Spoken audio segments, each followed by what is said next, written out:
Hello guys, आज चाहिँ तपाईँहरूको सामु मैले बिबिएस सेकेन्ड इयरको माइक्रो इकोनोमिक्स सब्जेक्टबाट चाहिँ इक्जाममा कस्तो कस्तो कुराहरू आउँछ र इक्जामको लागि कसरी प्रिपेयर गर्ने भन्ने कुराहरू अथवा कुन टपिकमा चाहिँ न्युमेरिकल क्वेसनहरू आउन सक्छ भन्ने कुराहरू चाहिँ तपाईँहरूलाई म थोरै बुझाउन गइरहेको छु है। सर्वप्रथम सबैभन्दा सुरुमा हामीले कहाँ हाम्रो मोडल क्वेसन कस्तो हुन्छ भन्ने कुरा बुझिहालौँ है त। मोडल क्वेसनमा ग्रुप ए आएको हुन्छ जहाँनिर 10वटा क्वेसन दिएको हुन्छ, प्रत्येक एउटा 2 मार्क्सको हुन्छ, गर्दाखेरि 20 मार्क्स हुन्छ भने ग्रुप बीमा भनेको जम्मा 6वटा क्वेसन दिएको हुन्छ, 6वटाबाट हामीले 5वटा गर्नुपर्ने हुन्छ जुन चाहिँ 10 मार्क्स हुन्छ है, गर्दा 50 मार्क्स भयो। र ग्रुप सीमा चाहिँ के हुन्छ भन्दाखेरि जम्मा हामीसँग 3वटा क्वेसन दिएको हुन्छ, 3वटा क्वेसन मध्ये चाहिँ हामीले 2वटा सल्भ गर्नुपर्ने हुन्छ है। अब हेर, हामीले ग्रुप बी र ग्रुप सीको कुरा गरौँ न्युमेरिकलमा है। ग्रुप एमा पनि आएको हुन्छ 2टा न्युमेरिकल जुन चाहिँ 4 मार्क्सको हुन्छ, र ग्रुप बीमा भनेको हामीसँग जम्मा 2टा न्युमेरिकल आएको हुन्छ, यहाँनिर 20 मार्क्सको हुन्छ, कहिलेकाहीँ मात्रै 3टा दिन्छ, नभए यसो रेगुलर फ्लोमा हेर्दाखेरि हामीलाई जम्मा यहाँ 2टा मात्रै न्युमेरिकल दिन्छ, 4टा थ्योरी क्वेसन दिएको हुन्छ। र साथसाथै हाम्रो ग्रुप सीमा चाहिँ एउटा न्युमेरिकल दिएको हुन्छ र 2टा थ्योरी दिएको हुन्छ है। हामीले यसबाट चाहिँ एउटा थ्योरी प्रिपरेसन गर्नै पर्ने हुन्छ। र अब कुनबाट चाहिँ न्युमेरिकल पढ्ने र कुनबाट थ्योरी पढ्ने भन्ने कुरा हो, र न्युमेरिकललाई कति प्राथमिकता दिने भन्ने कुरा पनि हो। म त्यही कुरा हजुरहरूलाई आज यो भिडियोमा बुझाउन गइरहेको छु है त।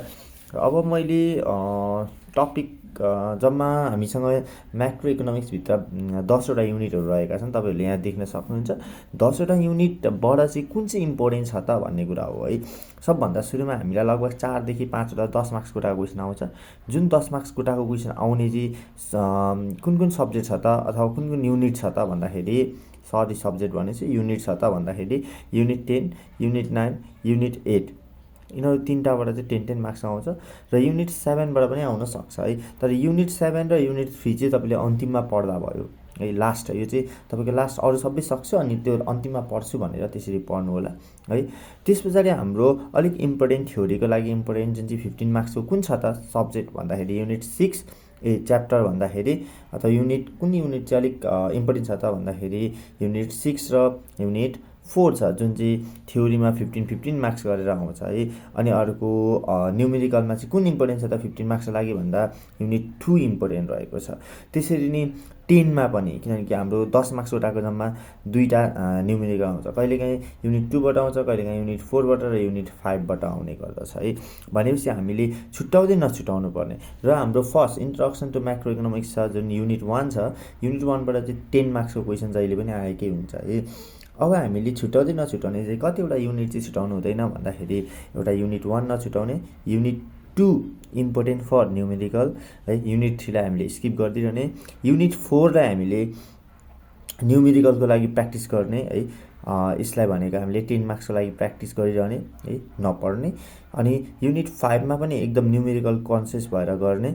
अनि अर्को 6मा भनेको हामी थ्योरी बेसबाट पढ्छौँ, यसमा चाहिँ थ्योरीका कुराहरू पढ्छौँ है। त्यहाँदेखि उता रहेको 8, 9, 10 थ्योरी पढ्ने सुरुमा।